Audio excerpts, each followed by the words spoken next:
Om Gati Gati Paragati Parasam Gati Bodhiswaha Om Gati Gati Paragati Parasam Gati Bodhiswaha Om Gati Gati Paragati Parasam Gati Bodhiswaha Om Gati Gati Paragati Parasam Gati Bodhiswaha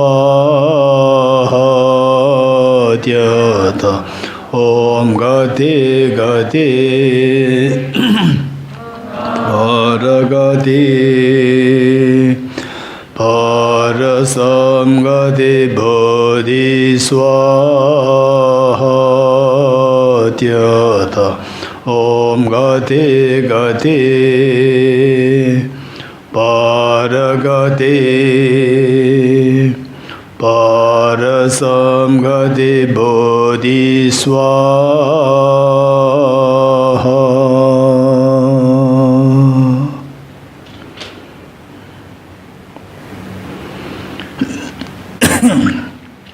Okay, now the four seals.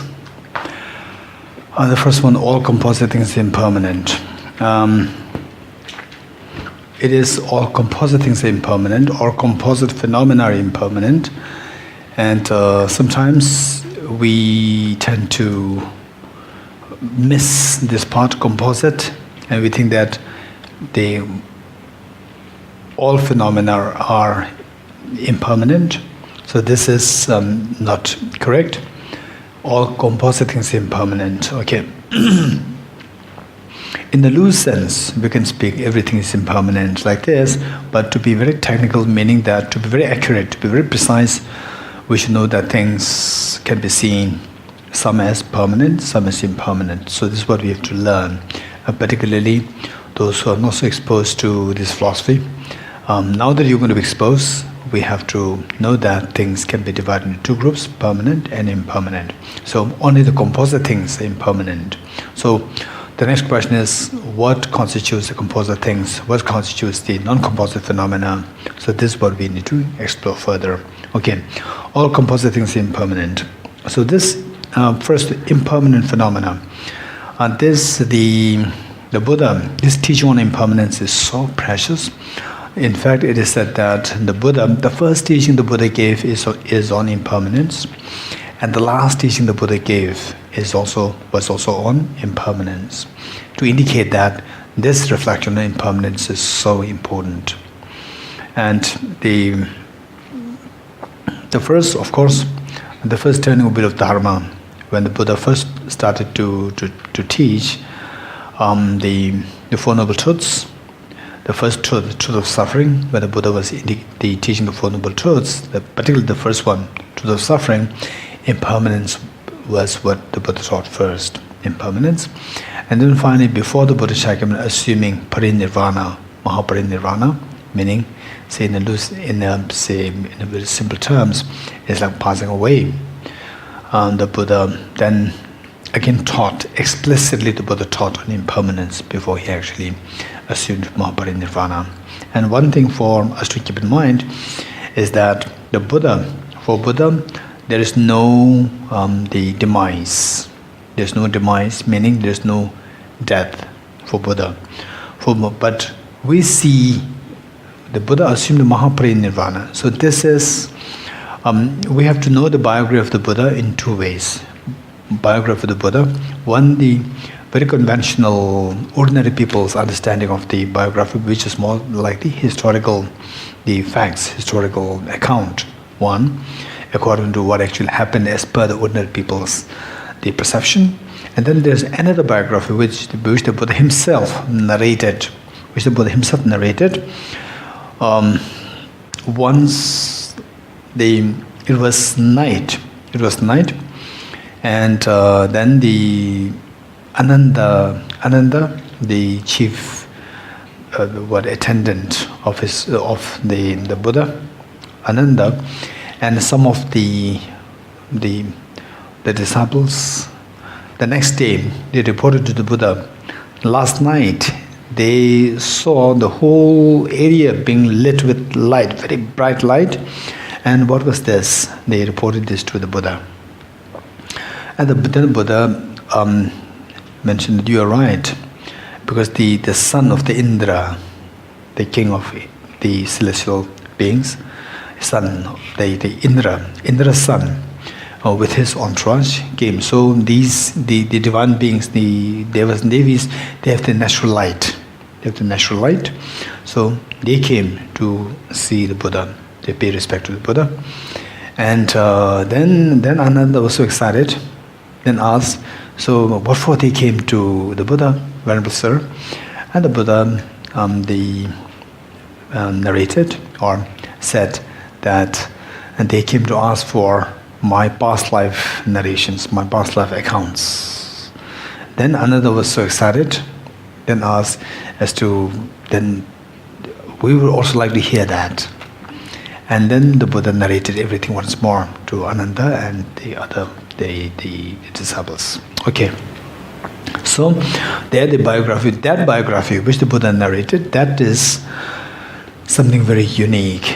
This is the actual real biography, and the biography which you can see now, like the Buddha was born, and the Buddha then was so disillusioned by the world.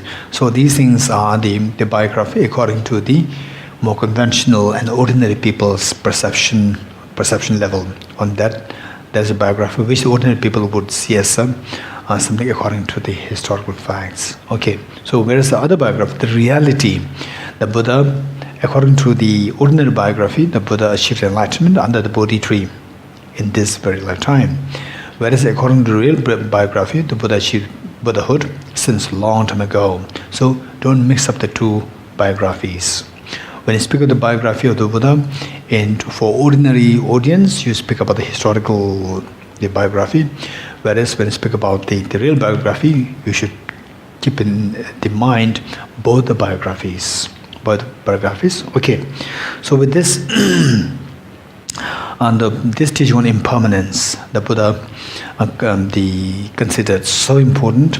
And it is for this reason that he began his teaching.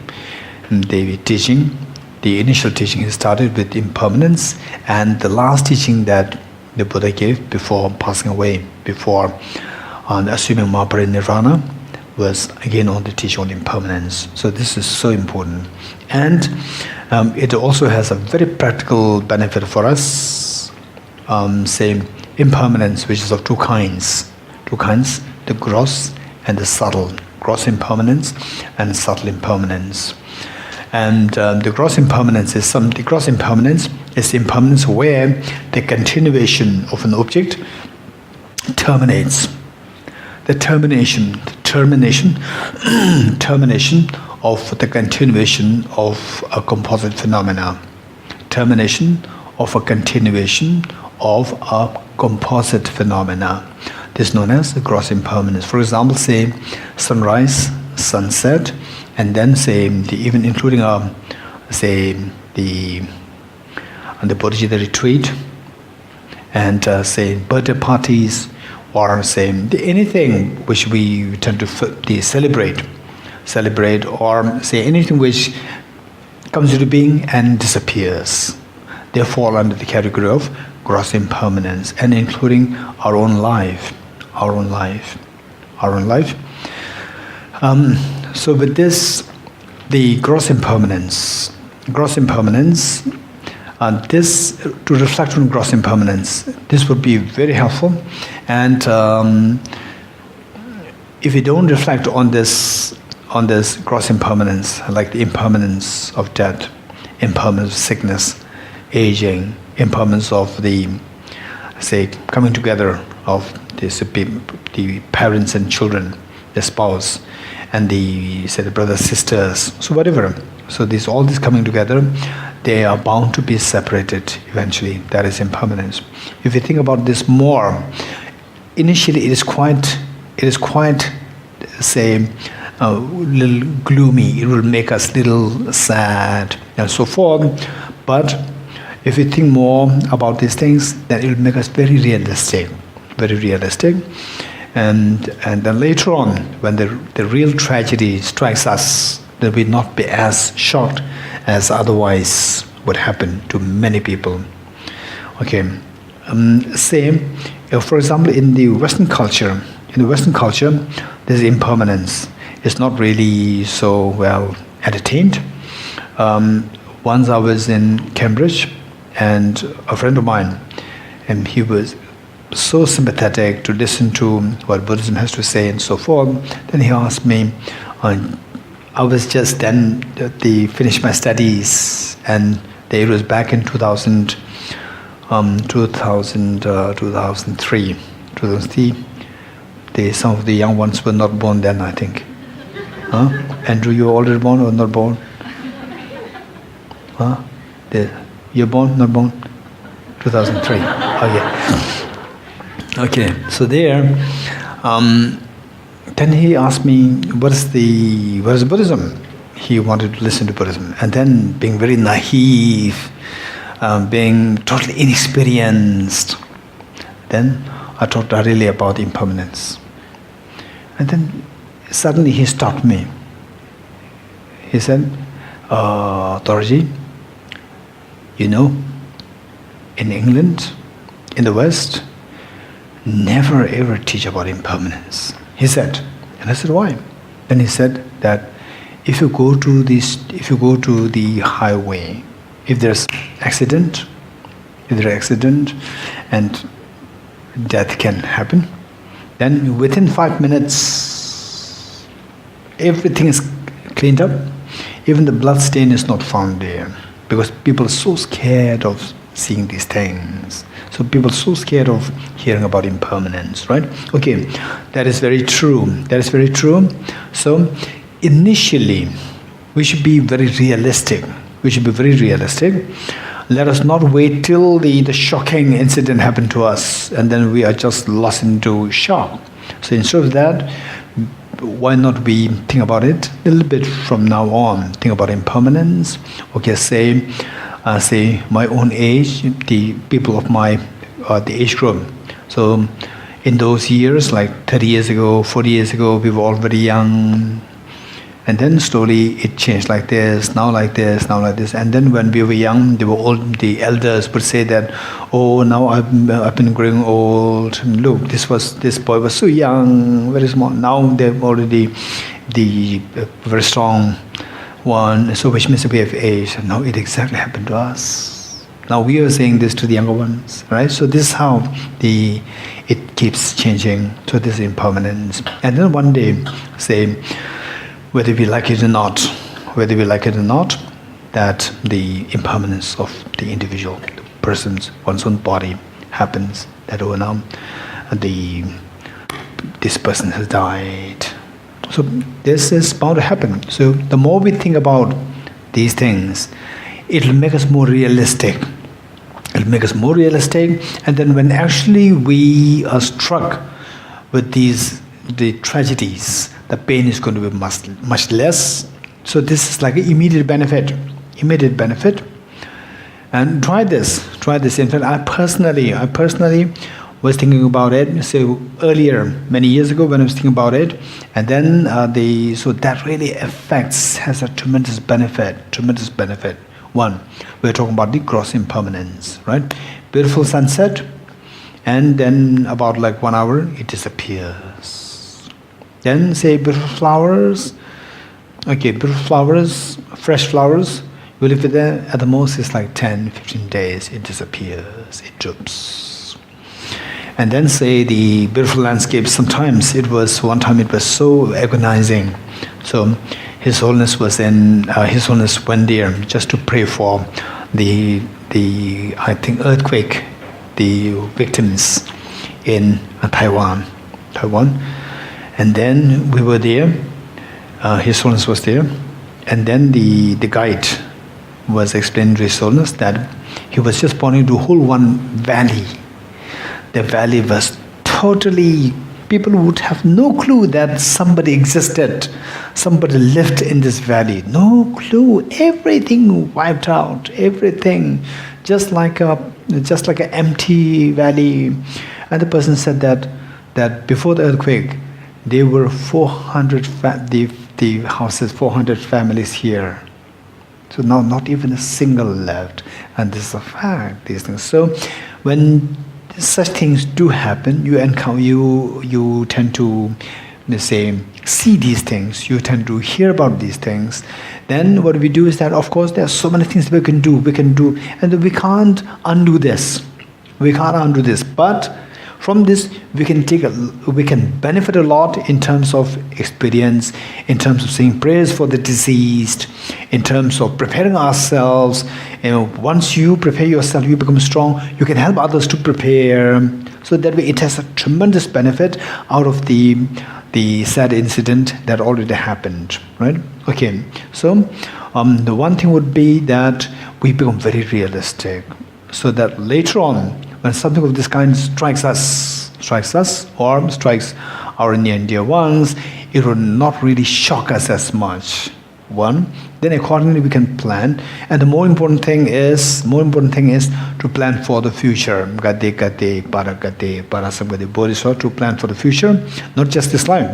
This life in any ways, whether say in a very busy way, we just finish our life, and so next life. So this life, we make sure that make the most of this in order to prepare for the next lives. So the next life is better, and the next life is still better, and this is how we go through the Gade process. Okay. So the Buddha indicated the same anecdote of like about 100 people going for a picnic along a river bank. Then of 100 people, of the 100, 3 people, they were busy trying to cross the river. The river was already a little rough. The 3 people were trying to cross the river. And the remaining 97 people, they said, "What are you doing?" And they said, No, we have no time for picnic, we have to cross the river. And everybody said, "We came here for picnic, and you are spoiling a picnic. If you don't want to picnic with us, okay, you do on your own, don't disturb us." And the remaining 97, they were just picnicking. And 3 of them, they were busy trying to cross the river. The river was quite rough already. And then they crossed. It took them some time to cross. Finally, they crossed. 2 of them crossed. And suddenly a flood came, and the remaining 97 people, they were all washed away.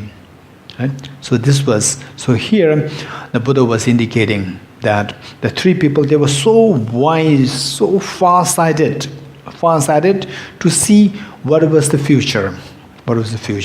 And the 97 people, they are so engrossed in the immediate present moment of the time, they're so engrossed there that they could not think about the future, what was happening in the future. So it is very important to think about impermanence. Then accordingly, on that basis, we become very realistic to plan for a future. Right? Okay. So this is so important. All composite things are impermanent. The gross impermanence is where the continuation. For example, our body, we got it from our parents, and then it started from the mother's womb, and then it will come to an end. The continuation of this body will come to an end one day. And we as human beings, at the moment, girls, boys, and so forth, so we are born with this gender, then we'll terminate. At one point, it terminates. The continuation of us as the man, women, whatever, will come to an end at one point. Okay, so we think about impermanence. So every time we observe things around, something which is nice, you can enjoy things. You can enjoy things, but at the same time be mindful that this is a composite phenomena and this is of impermanent nature. It will disappear, not last long. So that way our attachment to the objects will cut down. Because the attachment, how the object per se, attractive objects per se, there's nothing wrong in it. What is wrong is our being attached to this. So it makes us vulnerable. It makes us vulnerable. So that once we feel attached to it, we don't want to leave it. When we are separated, there's tremendous pain. Right? What we feel attached to, we want it. Because we want it, we don't want to be separated. And the impermanence dictates the separation. So Buddha said, whatever comes together will end up in separation. Whatever is accumulated ends up in exhaustion. Whatever stands will fall. So all these analogies were given by the Buddha to indicate impermanence, right? Okay, so with this, it is really important for us, and precisely, if I may say this, what I would say is that, say, people like me, because of our, say, the background, very harsh situation we brought up. Suppose this, okay, we've seen ups and downs of life, and then although I didn't go through as much difficulty as my parents, and then of course, as I say, some of you are, in fact, I've been hearing from some of my friends, Malaysian friends, they were narrating to me about the grandparents coming from China and having gone through so much of difficulties and the setting up their life, very difficult times. Okay, so with this, but oral speaking, Singapore is I would say very the civilized, the developed, civilized, cultured. Overall speaking, I cannot talk about the individuals, right? Overall speaking is so good. Now the thing is that if one is brought up in such everything's so good, there's a little problem. Everything's so good, there's a little problem. You know what that problem is? For example, say the world's #1 boxer, for example, the legendary boxer, Muhammad Ali. The legendary boxer Muhammad Ali, he became legendary boxer. How? If his coach was his mother, he will never become the legendary boxer. If his coach was his mother, he will never become the legendary boxer, because the mother will never hit him hard. Because he's not to be hit hard, he will never learn how to stop it. He will never learn how to defend it. Right? So therefore, only when you confront with challenges, difficulties, then you will learn how to grow out of that. Right? So therefore, I would say of course, everybody, wherever you're born, whether Singaporeans, Tibetans, Indians, Chinese, or Indonesian, or Nigerian, it doesn't matter, wherever you were born, we are all equally confronted by sickness, aging, death, and these things. This is universal. But at the same time, what I would say is that when overall speaking, where the people everywhere is so well cultured, we become a little soft and gentle, right? So the good thing is that everything works so smoothly, and the weak side is that you will not grow out of the toughness, right? So that way, but you don't have to deliberately go out, no need, right? You can stay here, reflect on impermanence and these things more. That is the wisest way to grow. Right? Okay, so reflect on impermanence on the basis of the 4 seals every day. That would be so precious, so meaningful. In fact, the Buddha went to the extent of saying that even if you are able to recite this, let alone reflecting on the meanings, just to recite this in places where there is no dharma, right? People who are sick, or people who There are people who are dying and so forth. For them, if you recite these 4 seals, all composite things are impermanent, all contaminated things are self in nature. Everything is of the nature of empty and selflessness, transcending sorrows, nirvana. And then, say, in like manner, what is the 4 seals is well reflected in the Om Ye Dharma mantra, dependent origination mantra. Om Ye Dharma Hetu Prabhava. If you can recite these things for people, the Buddha said that this is such a healing and this connects the beings towards the ultimate happiness. So if this is the amount of the benefit, even by reciting these precious mantras, what can we mention of the benefit that we are to receive from actually reflect on the meanings? So it is so important if you can reflect on these meanings, like impermanence and so forth. And say when you have like 2 days off, or 3 days off like this, it will be good if you can just dedicate that time for exclusively meditation on impermanence. Right? In fact, I personally, just to share a little bit so that you will also feel like doing that, was when I was, I think the end of the first year enrollment, when I was like 21 or 19 or between 19 and 20. So there I set for a retreat precisely on impermanence, and it was, I would say that it was relatively simple with my standard meaning for me, it was really very effective. And so I benefit a lot out of this the retreat on impermanence. So we can sit for retreat on impermanence. One time you can sit for retreat on bodhicitta. One time you can sit for retreat on the 4 seals. One time you can sit for retreat on, say, the emptiness. Right?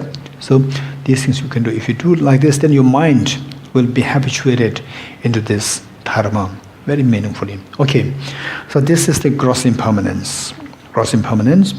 And if you overthink about the gross impermanence, then you may become so bewildered and you may become so overwhelmed, and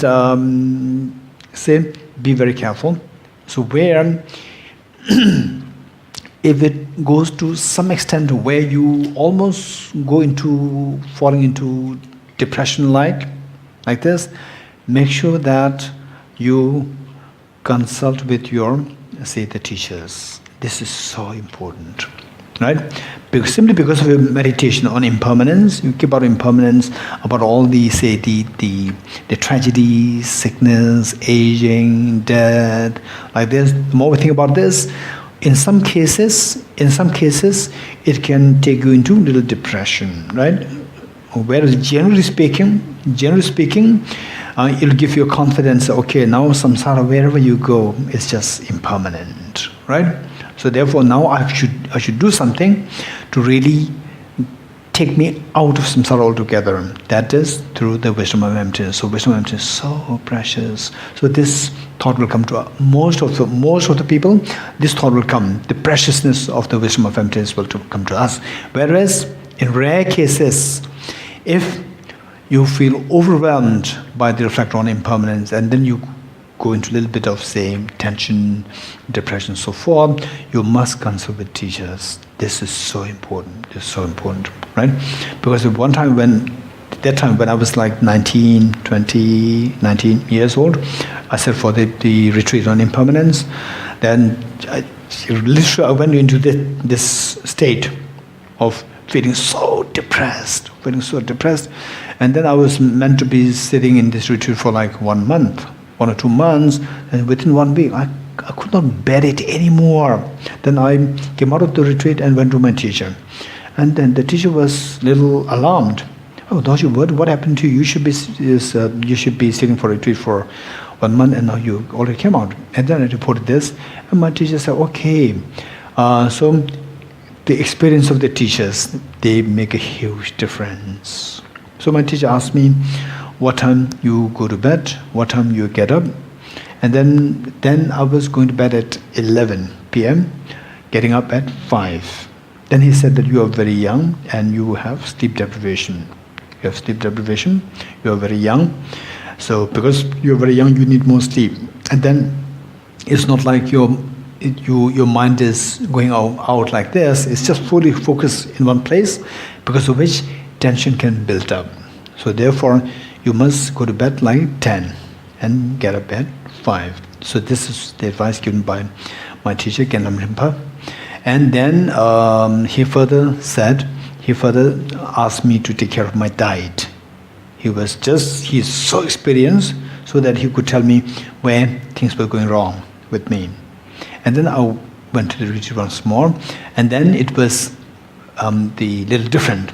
And then finally the feeling for the wisdom of emptiness. Okay, unless I get experience for emptiness, there's no point.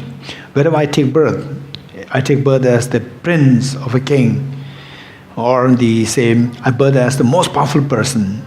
Everything is impermanent. There's no point. So unless I get out of samsara together, these miseries are bound to be repeated endlessly many. I have to get out of samsara altogether. It is only through the wisdom of emptiness.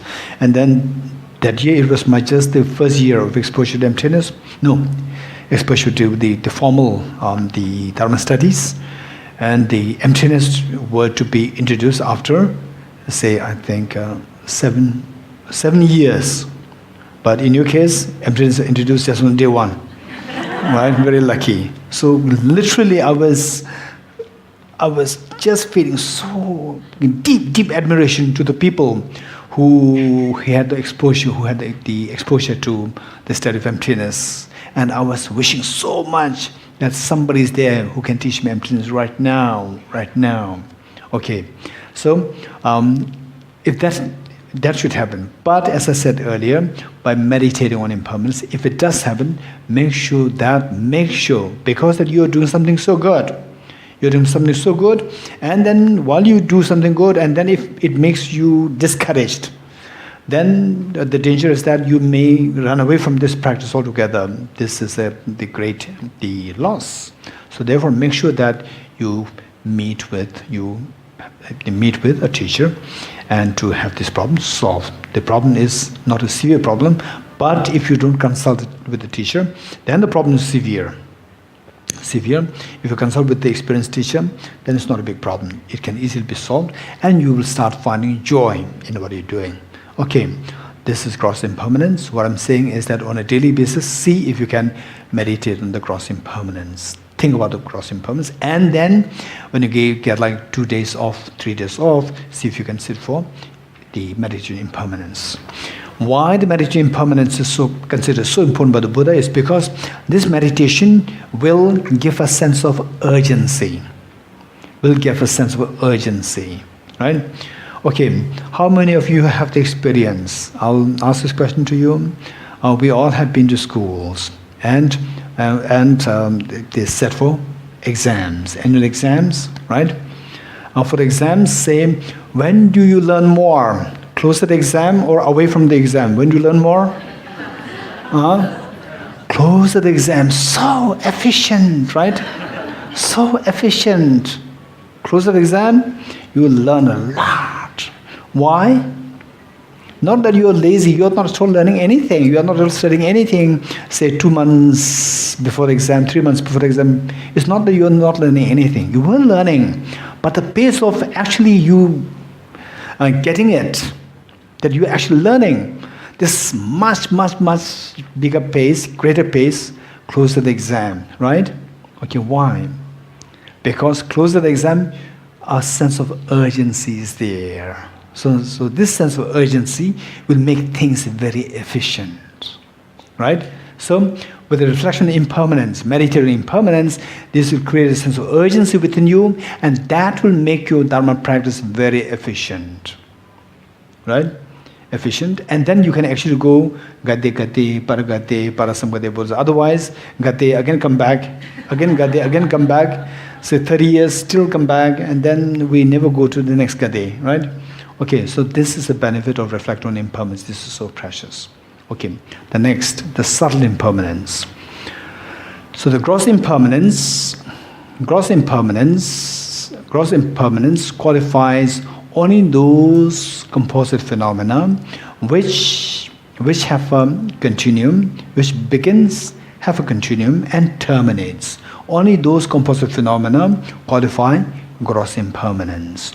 Whereas subtle impermanence, the subsumes, or subtle impermanence, the constitute all impermanent, all composite phenomena.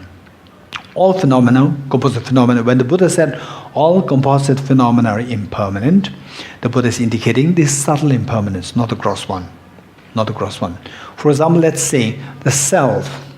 When we say I, this I existed from beginningless time. This I will never terminate. Gross impermanence means the continuum will terminate, but this I will never terminate. It existed from beginningless time and it will go endlessly. Likewise, your mind existed from beginningless time and your mind will go down endlessly. You getting it? Your mind, the self, I, my mind, they exist eternally. Okay, so this I or this I, don't mix the two things. I and this human I, they are two things. Don't mix the two things, right? So I existed in samsara since beginningless time. But this human I, this human, Dorji did not exist since time immemorial, right? This Dorji existed since the time of conception in the mother's womb of this life. From this it started, not before that.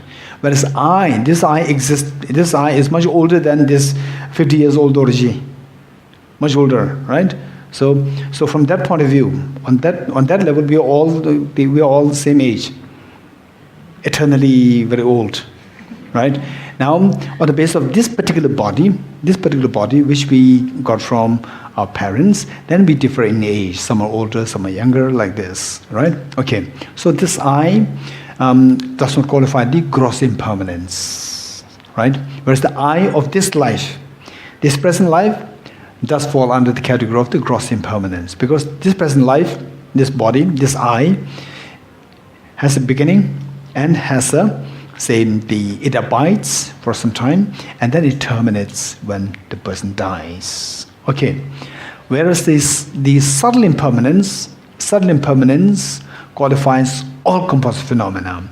Whether with continuum, without continuum, it doesn't matter. All composite phenomena should necessarily qualify the subtle impermanence. What exactly is subtle impermanence is the next question. What is subtle impermanence? Subtle impermanence is the momentariness, something which disintegrates moment by moment disintegrating, right? Momentariness is the subtle impermanence. Gross impermanence is the termination of the continuum.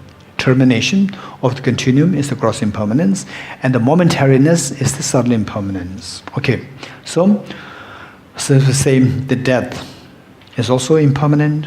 Not only death, this I, the self, is also impermanent in the context of this subtle impermanence. Because this I, since time immemorial, it had been changing momentarily. Momentarily it had been changing.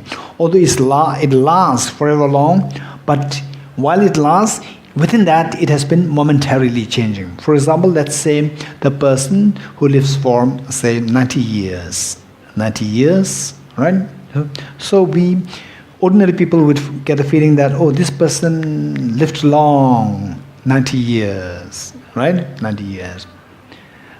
So within this 90 years, every time, if the person's name is, say Mr. A, so day 1 born, Mr. A, and then the day 2, 20 years old, 30 years old, 40 years, 50 years, and all the way down, this person had been bearing the label Mr. A, Mr. A, Mr. A, Mr. A. It's so like we're getting the impression that this person is permanent for 90 years. Is permanent for 90 years. That's not true, right?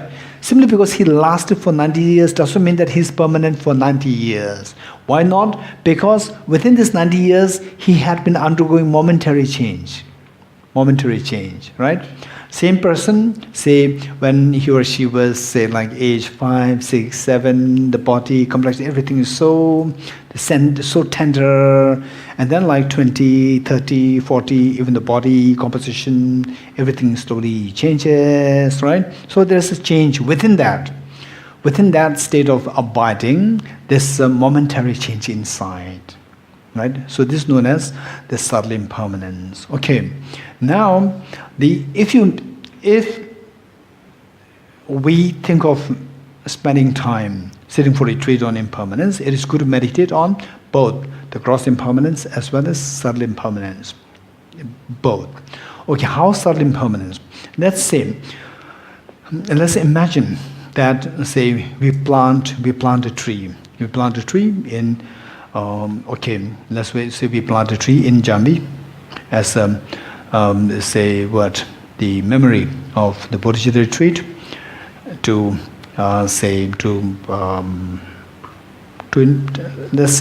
express our gratitude to Lama Selingpa, Atisha Dipangara Shirigyana, because two of them, it is because of two of them, that, and of course all the teachers before them, and particularly connecting to this place now, and the two of them exceptionally kind to us, for the reason that the teaching on the Bodhicitta, the retreat on Bodhicitta is all happening because of these two teachers down the line.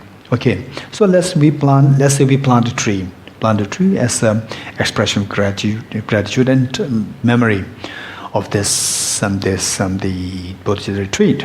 And then after, say, 10 years, we come back on Jambi Bodhicitta retreat, the part 2, right? We come back here. And then we see that we have forgotten that we planted a tree. And then we see that there's a huge tree growing there, right in front of the main gate, right? And then we discuss, okay, do you remember there was a tree here or no tree? There was no tree, right? And there's a big tree now. And then the manager will tell, oh, this was planted by your group 10 years ago, 2017. You planted it. I said, okay. So it was a big surprise. It was a huge tree, and we're just wondering, how come that is a huge tree? So actually, tell me. So this tree took how many years to grow to 10 feet tall, high? It took 10 years, which means that this tree, which was totally non-existent in 2016, totally non-existent, it began on 2017, and then 2027, it already grew to 10 feet tall, right? 10 feet tall. Okay, so this is what? Gross impermanence or subtle impermanence? Gross impermanence, that it began and then it sustains, and then, okay, so it may die at one time. Okay, so there's a termination of the continuum. So that qualifies gross impermanence. Now, where there is gross impermanence, that gross impermanence constitutes the subtle impermanence. Gross impermanence constitutes the subtle impermanence as its building blocks. How? This gross impermanent, that, oh, this tree was non-existent. It's such a huge tree there. Oh no, it took 10 years to grow to this height. 10 years means for 1 year it grew what size? 1 foot. 1 foot per year, right? 1 foot per year. Because 10 years, 10 feet. 1 foot per year. Okay, if it took 1 year to grow 1 foot, then tell me what is the growth in 1 month? 1 inch, right? 1 month, 1 inch tall. Okay, then which means that every month it has been growing like this, 1 inch, 1 inch, 1 inch, growing like this. Then in 1 day, what is the growth? 1/24th. No. 25. No. 1/30th. 125 in one day. In 1 day, 1 month is 1 inch. 1 day, 1/30th of 30 or 31st, it doesn't matter. 1/30th of 1 inch, right? And then say 1 day. Within 1 day, again you divide it further into 27. 1 day, 24 hours. Then 1 hour, 60 divisions. You divide like this, And then 1 minute, 60 seconds.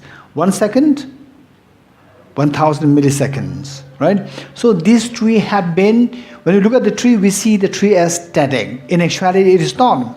So it is moving at that pace, minimum at the level of the millisecond. And how fast the millisecond moves?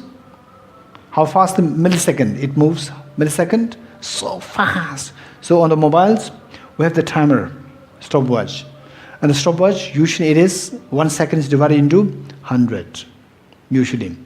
Now, millisecond is 1 second divided into 1000. So this tree had been actually moving at that pace. 1 millisecond, faster than that, minimum 1 millisecond it is moving at that pace.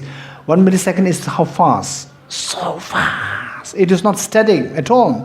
It is moving. So which seems to be so static now. Actually, it's not static. It is the grossness of our perception, that we could not see this subtle change happening there. There's a very subtle change happening. So this is how we have to go back in time.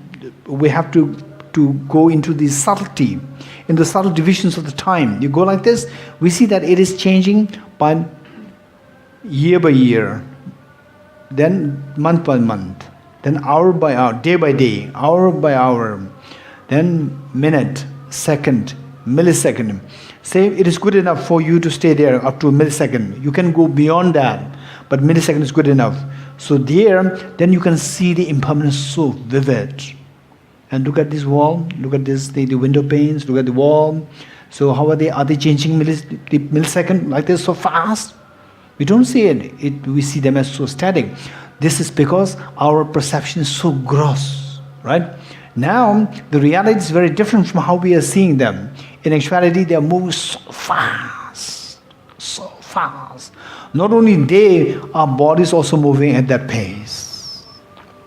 We are also aging at that pace, right? So, if you could really meditate on this, by very seriously reflect on this, of course, the factors, all conducive factors should be created. Conducive factors should be created that. So now all these distractions are there. The gadgets, WhatsApp, then what? The messengers, and the young boys and girls, they have this what? The what is that? Snapchat. Something that they should be there in the mobile, minute by minute they should be there. Otherwise they're going to miss, some things they appear and will disappear in 24 hours. Right? These are things they should be there. If they're not there, they're going to miss so many things. And if they miss, the world collapses.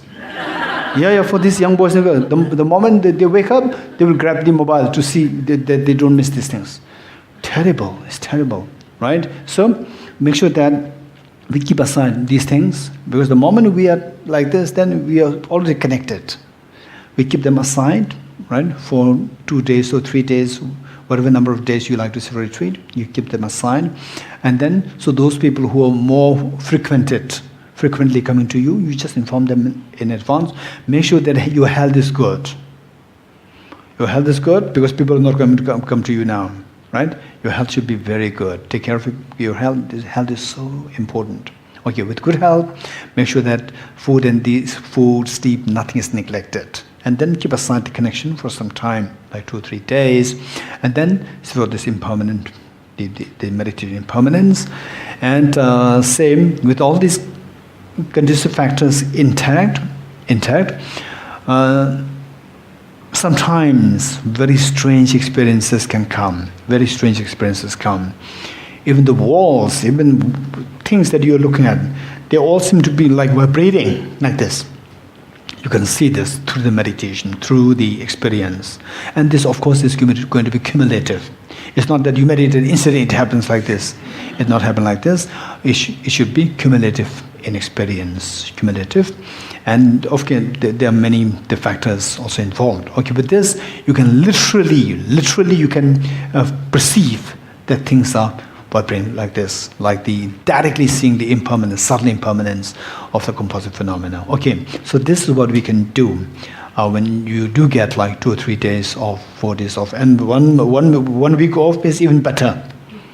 1 week off, if you get such span of time, that's even better. You can sit for such retreats. Okay, so if you do plan to sit for such retreats, then it would be good to at least get some advice from your teacher initially. Initially try to get some advice as to how to design the whole day productively, not to the extreme of total modification, not the extreme of just wasting your time.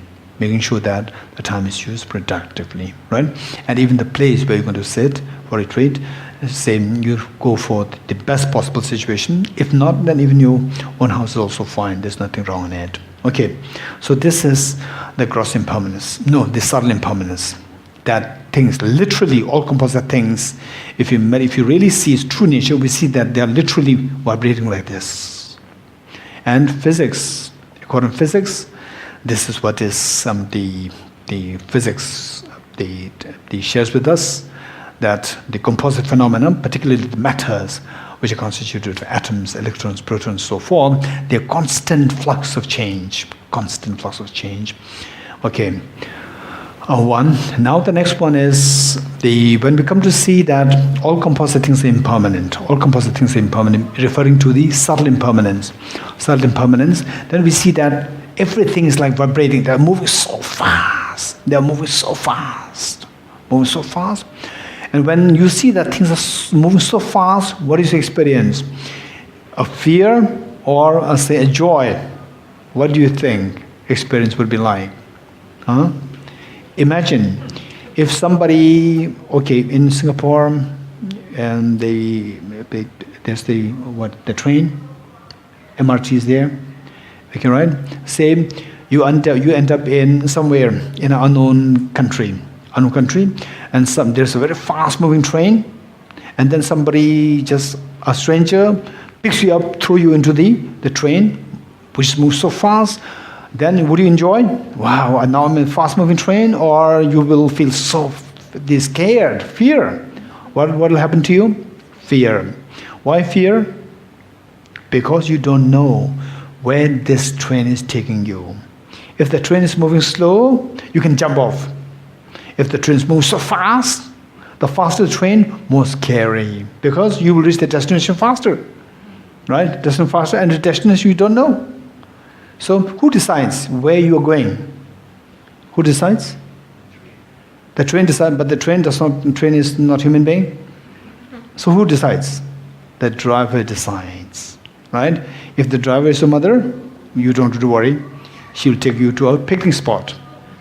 If the driver is such a nasty terrorist, you're gone, you're finished. They'll take you to a slaughterhouse.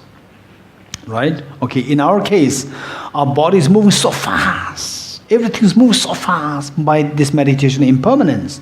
We see that our body is like moving so fast. We are like trapped in this train of this body, moving so fast. Who decides where we are going towards, heading towards? That is decided by the driver-like, our mind. Our mind is the driver-like. And this mind is driven by compassion, driven by wisdom and emptiness, or driven by self-centered attitude, or driven by self-grasping ignorance? This mind is driven by self-grasping ignorance or the wisdom of emptiness. In our case, self-grasping ignorance. This mind is driven by self-centered attitude or adhicharya mind. Self-centered attitude, right? So we see that this mind which decides, this very fast-moving train like the self moving in the future, what the future is going to be like, that is determined by this driver-like mind, which in turn is under the sway of the two demons. And the demons will never take us to a good spot, never to paradise, never to nirvana. It will only take us to misery, sickness, aging, death, loss of near and dear ones, and so forth. It will only take us to these miseries, right? So, with this, we come to know that, what is the second seal?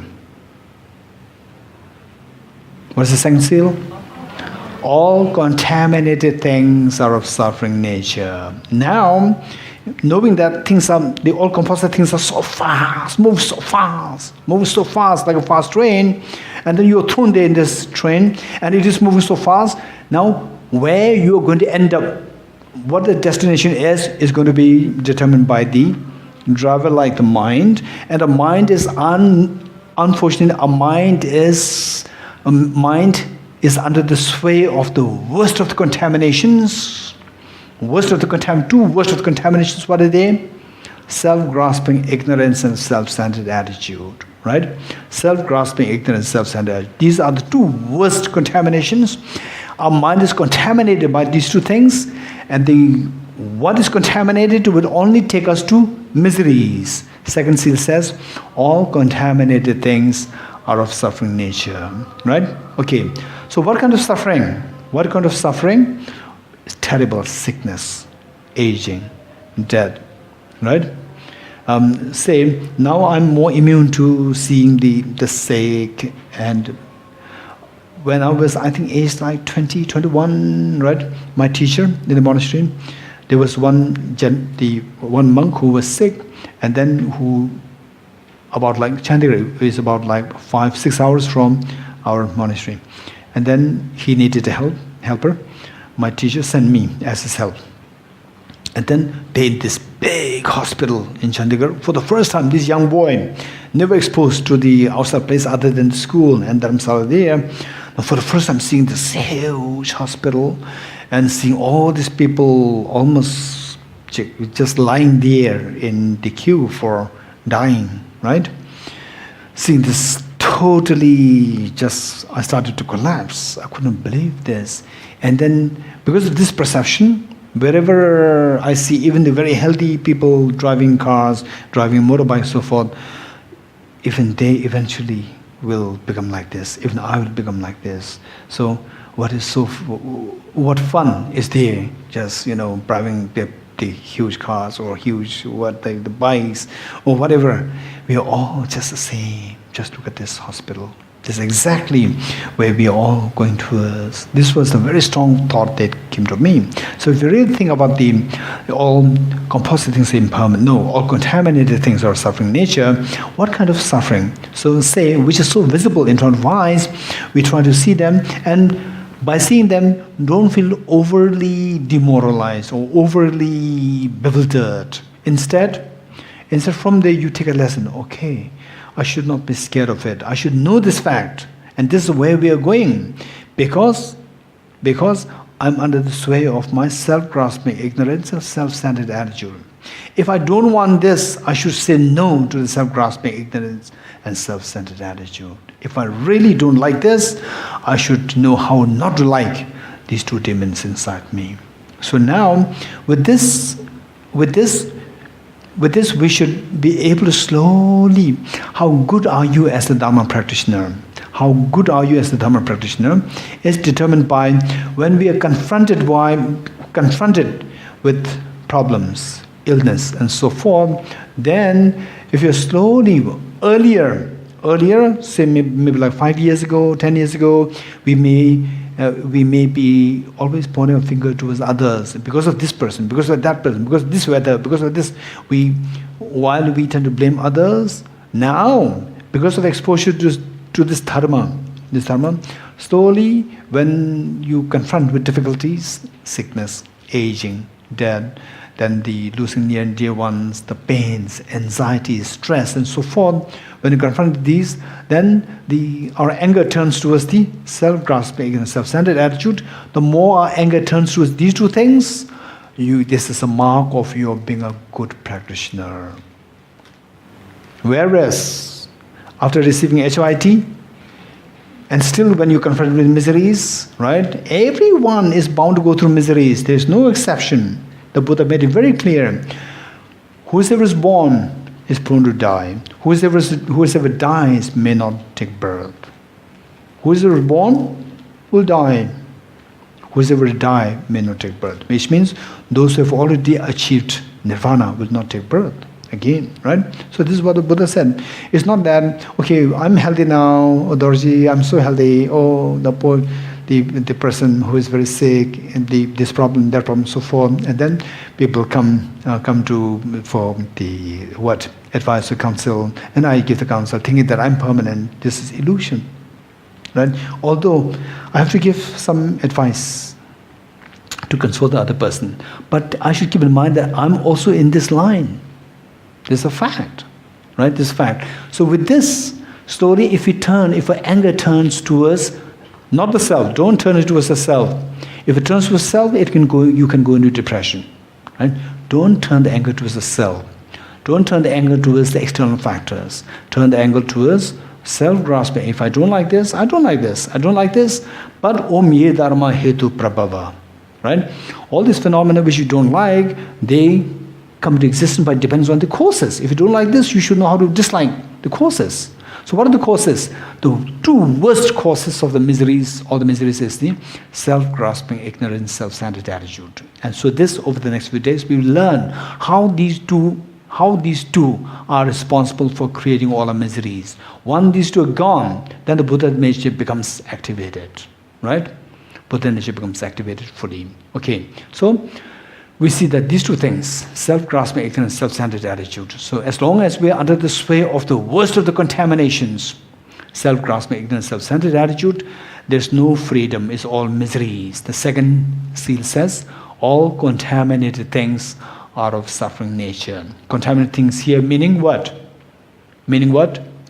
All those things which are contaminated, particularly by self-grasping, ignorant, self-centered attitude.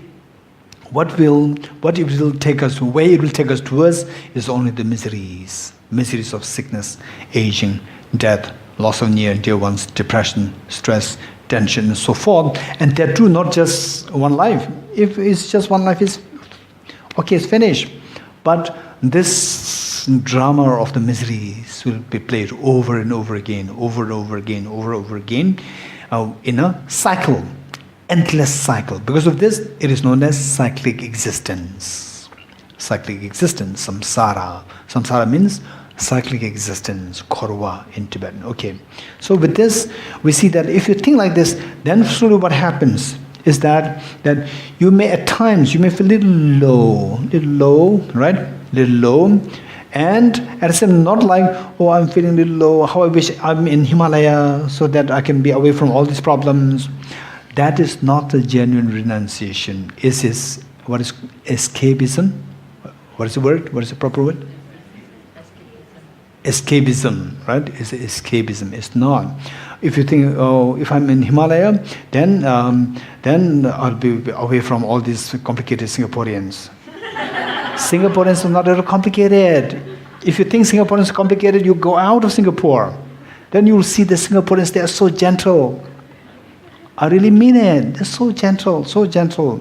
Don't expect every Singaporean as like Buddhas. Don't expect that, right? So first of all, we have to see to ourselves.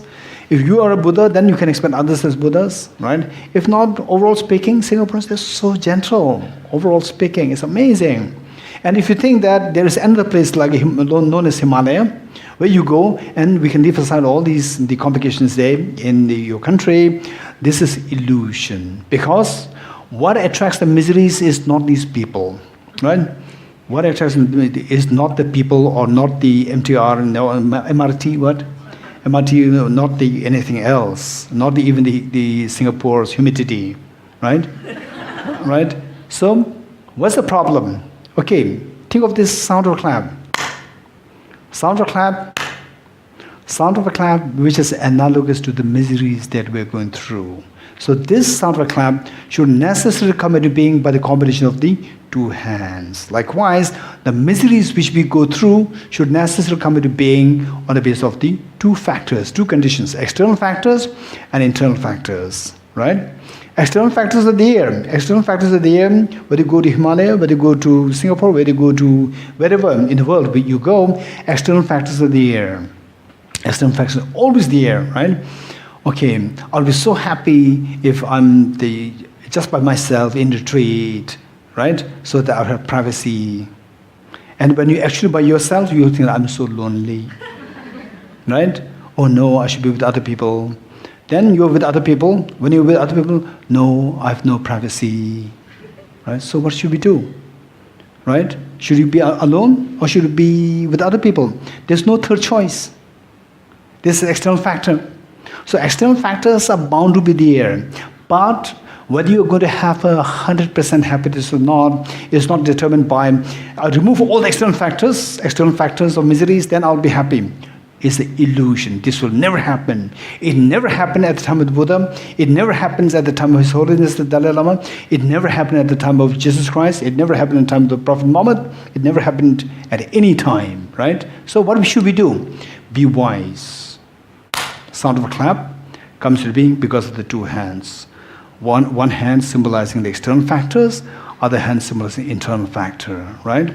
If you remove the internal factor, however strong the external factor is, look, there's no sound, right? Sound stops.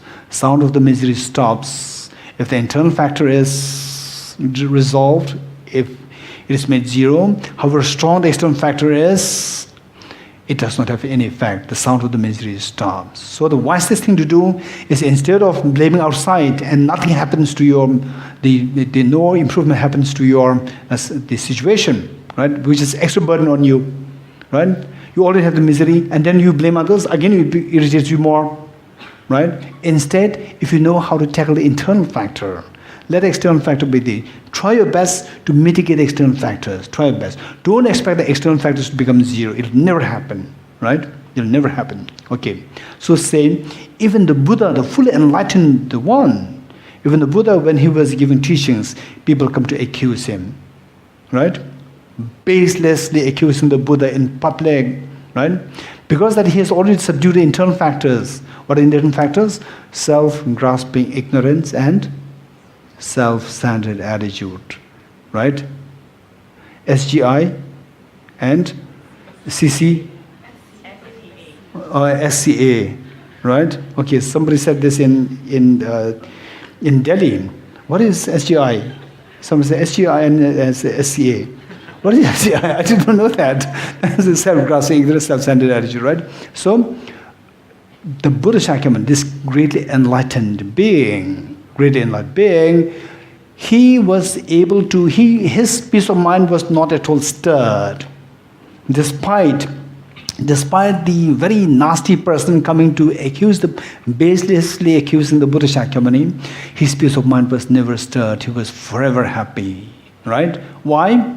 External factors were there. But the internal factors were subdued, because of which no sound. Sound stops. The misery stops. You're getting it? Okay. So with this, the mark of our being into the path, the mark of our being into the dharma is determined by, one of the ways by which to see that is that when you're confronted with the miseries, if the blame turns towards the self-grasping, ignorant, self-centered attitude, then you are really, really into the dharma. It's so good that you are into dharma and you're being benefited tremendously. When the blame goes towards the self-centered attitude, self-grasping, ignorance, interesting. It's very interesting.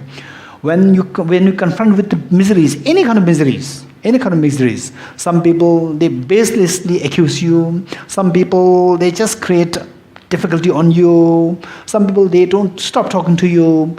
Then you have sickness, aging, death, miseries happen one after another. So then two things. Either the blame turns towards other people or situations, or the blame turns towards the two demons inside, right? When the blame turns towards the two demons inside, your sense of confidence, your sense of composure, your sense of strength remains even greater. Not only greater, you become even more confident. It's a very strange feeling. Whereas when the blame goes outside, or because of this, because of that, so forth, then you feel totally insecure. Because what makes you unhappy is not internal. It is you're blaming outside. So outside you cannot control it. So therefore you feel insecurity. Whereas when you see the blame inside you feel so secured. Because these two are in my hand. I can get rid of these two things, right? Okay, external factors are there. In any ways, I cannot get rid of the external factors. Even the Buddha could not eradicate the external factors, right? So how can I? But the internal factors, I can. Whereas if the brain turns towards outside, then the tendency for one to run towards the Himalaya will come to us. Right? Oh, if I go to Himalaya, I just leave everything, I forget everything, then I'll be so happy, I'll be like a free bird. Some people give this expression, free bird. The bird leaves and then everything is left behind. I'll be like a free bird. Where you climb on the Mount Everest or Himalaya, right? Mount Everest, self-grasping, ignorant, self-centered, two of them also coming with you. Not coming, they're inside you. You are carrying two of them. These two are up there.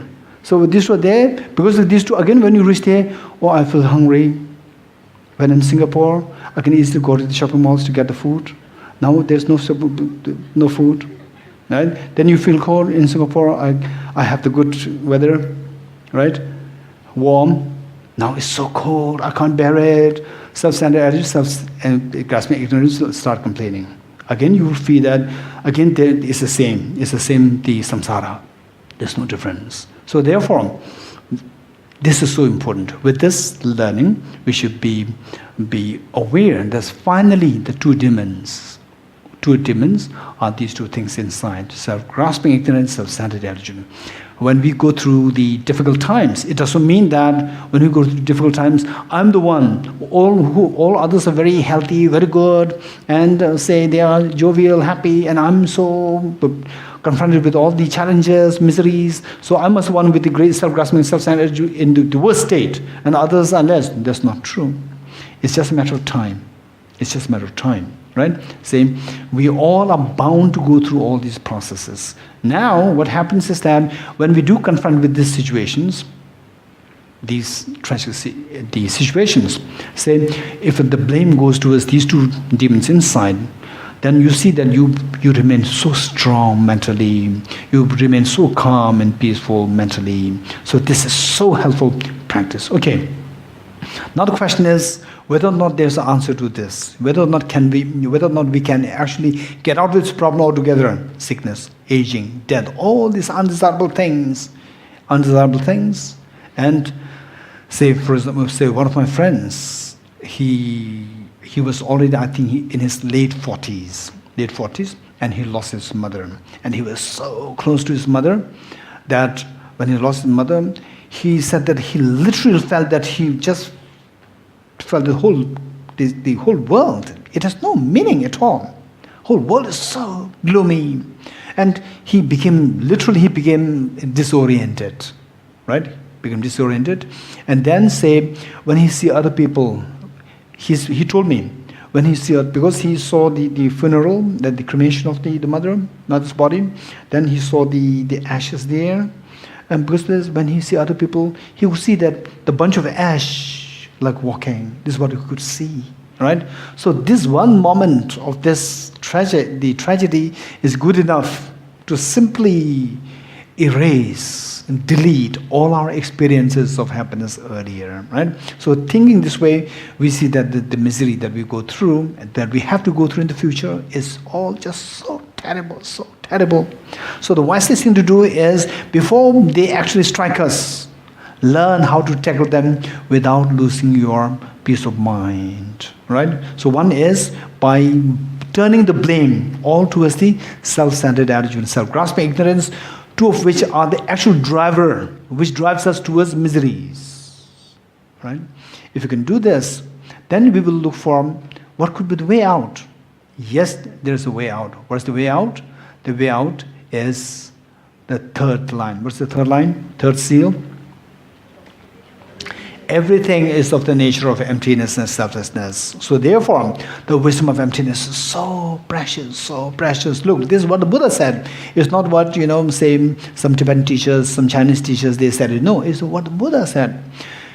If we really want to get out of this samsara, get out of these fears of samsara, then this is the third seal. It's not just the third line. It's the third seal. The Buddha sealed it, saying that we have to understand the wisdom of emptiness. We have to have the experience of wisdom of emptiness. And the wisdom of emptiness, technically, we may see it is a little technical and so forth, but I would surely say that each one of us, if we put concerted effort, we will surely get it. And we must, one, be kind towards yourself. One. Number two, be wisely kind towards yourself. Be kind to yourself means, right? See to the long term, and how we should not be engrossed, just captivated, engrossed in this very immediate time, very short span of time. Be able to see far away, and how the miseries are waiting us in this long time, the future time. One. Then number two is be wisely kind to yourself, meaning seeing these miseries that I should get away from this, look for the wise way to get out of this. What is the wise way to get out of this? The Buddha said the third seal. Everything is of the nature of emptiness and selflessness. Right? Okay, so this will continue. The third session will stop here. 3 prostrations.